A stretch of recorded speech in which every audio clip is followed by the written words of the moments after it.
家好啊！我今日想分享我整日式牛肉飯嘅方法，而且材料仲好簡單，一啲都唔複雜。大家一齊睇下。蔬菜方面，我就準備咗薯仔同紅蘿蔔。咁買咗薯仔返嚟，將佢去皮，之後切開細細件。同樣地，紅蘿蔔就將佢一樣去皮，切開細件。另外準備美國肥牛半磅呢。如果大家驚啲美國肥牛，哇，都幾多脂肪喎，咁冇問題，我哋可以用牛板腱代替。咁買咗返嚟嘅肥牛，將佢解凍，解凍完之後將佢一開二。啲肥牛都仲好凍，由得佢解一解凍先。咁我另外一方面，我哋洗米煮飯，再落埋紅蘿蔔同薯仔，而水嘅份量就要加返多啲啦，因為啲薯仔容易索水嘅。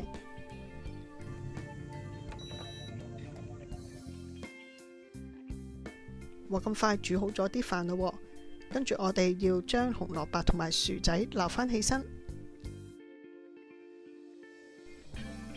跟住我哋準備爆下啲牛肉，唔需要落油個噃，呢個過程，因為我哋要將個鑊嘅熱力逼啲牛嘅脂肪，逼佢啲油分出嚟。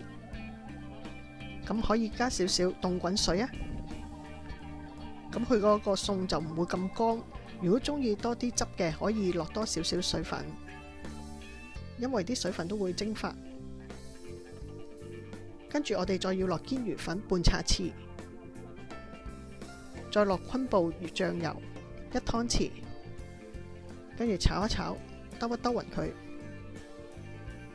最尾加埋紅蘿蔔同薯仔啊！我哋用大火快速炒一炒佢，至到啲肥牛由紅色轉做啡色，為之熟透。日式牛肉飯話咁快就完成啦。如果大家喜歡我個影片，歡迎分享、讚好同埋訂閱我嘅免費頻道。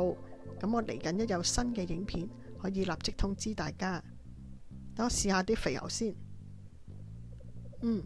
好味，一啲都唔韌喎，而啲薯仔又好腍。